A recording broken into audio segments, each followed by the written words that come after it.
यदि इस बेलन की त्रिज्या 7 सेमी और ऊंचाई जो है 10 सेमी है, इसका सरफेस निकालना है। तो हम लोग जानते हैं यस बराबर क्या होता है, 2 पाई आर एच। यह सरफेस बराबर है, इसका सरफेस निकालेंगे तो हो जाएगा 2 इंटू 22/7 हो जाएगा, आर का मान 7 है, इंटू एच 10 हो जाएगा। इसका गुणा इसमें कट जाएगा 7 से 7, 22 दूनी कितना हो जाएगा 44, अर्थात इसमें गुणा करेंगे तो 0 आ जाएगा। 440 सीएम स्क्वायर जो है इसका क्या हो जाएगा, सरफेस आ जाएगा। और अगर जो ये कहता है इसका होल सरफेस निकालिए WS, तो WS बराबर क्या होता है, WS बराबर होता है 2 पाई आर एच प्लस इसका क्षेत्रफल इसका क्षेत्रफल, तो 2 पाई आर स्क्वायर होता है कि नहीं। तो इसको हम लोग सूत्र में बदलते हैं, ऐसा हो जाता है 2 पाई आर हो जाता है एच प्लस आर हो जाता है। तो इसको हम लोग निकाल रहे हैं, ये हो जाएगा 2 पाई आर अर्थात 2 इंटू 22/7 इंटू 7 हो जाएगा। और एच का मान कितना है 10 है, आर कितना है 7, 7 7 35 हो गया, 22 दूनी 44 हो गया, और 44 गुणे 17 इसका गुणा कर लेंगे 748 कितना आ रहा है 748 सीएम स्क्वायर। और ऐसा दिया है, अगर जो यह कह दे कि इस बेलन का जो है सरफेस, अर्थात इस बेलन का सरफेस दिया है कि 440 सीएम स्क्वायर, क्या दिया है, बेलन एक बेलन है और इसका सरफेस जो है 440 सीएम स्क्वायर दिया है। अगर जो इसकी ऊंचाई 10 सेमी हो, अगर जो इसकी ऊंचाई h बराबर 10 सेमी हो, तो आर की गणना कीजिए, आर ज्ञात कीजिए, आधार की त्रिज्या बताइए, आधार का व्यास बताइए। ये भी पूछ सकता है कि आधार का व्यास बताइए। जब त्रिज्या पता रहेगा, त्रिज्या का गुना कर देंगे तो क्या हो जाएगा, व्यास मिल जाएगा। तो इस तरह से भी प्रश्न को घुमाता है ताकि आप लोग फंसे इसमें। तो इसमें हम लोग h कैसे निकालेंगे, हम लोग जानते हैं जब सरफेस दिया है तो सरफेस का सूत्र लगाएंगे, हो जाएगा 2 पाई आर एच बराबर हो गया 440।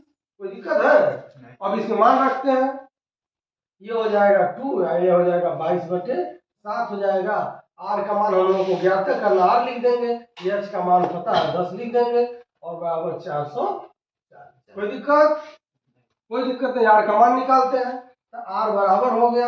अब जितना यह किसमें है, भाग में है, किधर जाएगा तो क्या हो जाएगा, गुणा हो जाएगा, तो 440 गुणे 7 हो जाएगा, और बटे ये हो जाएगा 2 गुणे 22 गुणे कितना हो जाएगा, हाँ सब ये जो है सब क्या हो जाएंगे, भाग में हो जाएंगे, 10 हो जाएगा। अब देखिए 22 दूनी 44, 44 कट जाएगा, एक जीरो से एक जीरो कट गया कि नहीं कट गया, तो आर का मान कितना हो गया 7 सीएम। तो देखिए कुछ भी पूछता, अगर जो हम लोग अभी ऐसा कह दें कि इसका WS दिया है, वो सरफेस दिया है और H दिया है, तो आर का मान निकालिए तभी निकल जाएगा। अगर तो मान लीजिए यहाँ पर H दिया है, आर निकालने के लिए कहे, या आर दे देते H निकालने के लिए कहे, तो हम लोगों को जब सूत्र याद रहेगा, 3 ही सूत्र पता होना चाहिए, आयतन, सरफेस और होल सरफेस, इतना पता है तो उसमें घुमा करके किसी तरह से प्रश्न पूछेगा तो उसको बड़े आसानी से हम लोग जवाब दे सकते हैं। लेकिन ये तीनों सूत्र पता होना चाहिए, क्या क्या दिया है। और देखिए यहाँ पर हम लोग देखें, इसमें राशि ज्ञात है, ये तो कांस्टेंट है, याद है, तो इसमें 1 2 3 वो पता है, तो 3 वो ज्ञात राशि है, तो तीनों में से कोई 2 ज्ञात रहे तो तीसरे का मान हम लोग निकाल लेते हैं। इसमें से कोई 1 2 3 है, पहला, दूसरा और यह तीसरा, ये तीनों में से कोई 2 राशि पता हो तो तीसरे का मान हम लोग निकाल सकते हैं। इसी तरह से इसमें भी आ जाए, ये होल सरफेस में देखिए, होल सरफेस का सूत्र यही है, होल सरफेस।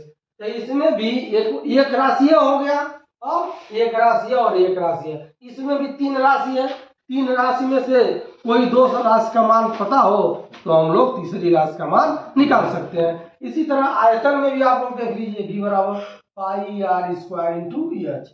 इसमें भी कौन राशि है, 1 2 3, तीन ही राशि है, तो कोई दो ज्ञात है तो तीसरी राशि का मान हम लोग निकाल सकते हैं, इसमें कोई दिक्कत नहीं है। तो बेलन पर किसी तरह का प्रश्न घुमा करके पूछे तो आप लोग चाहें तो उसको सॉल्व कर सकते हैं।